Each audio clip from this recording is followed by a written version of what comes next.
এখন বাংলাদেশ ব্যাংকের গভর্নর এই ব্যাংক গুরুত্ব করছে উনার বার্ষিকতার জন্য আজকে ব্যাংকের এই পরিণতি।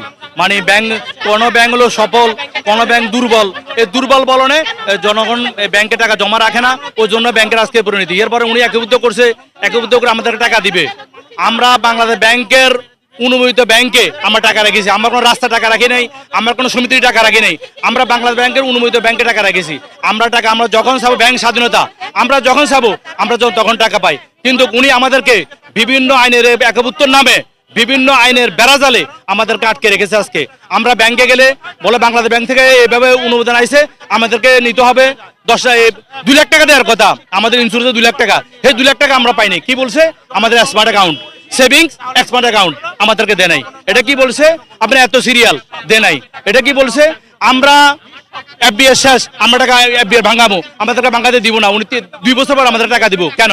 আমরা টাকা রাখছি, আমরা যখন চাবো তখন পাবো।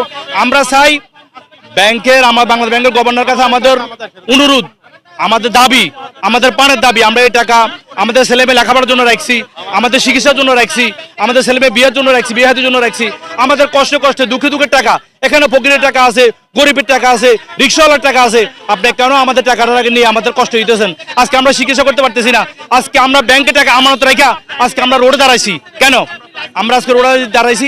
আমাদের আমানত আমরা যখন চাই তখন পাই। ব্যাংক স্বাধীনতা দিয়ে দেন। জি, আমি 5 সিকিউরিটি ব্যাংকে রাখছি, আমি 1 টাকা পাইনি পর্যন্ত। আমি তো অ্যাকাউন্টে লেনদেন করতেছি, ধরেন 10 বছর আগে থেকে লেনদেন করতেছি। সমস্যা আজকে এই 2-3 মাস বেশি, এর আগে তো কম ছিল, এই 2-3 মাস বেশি।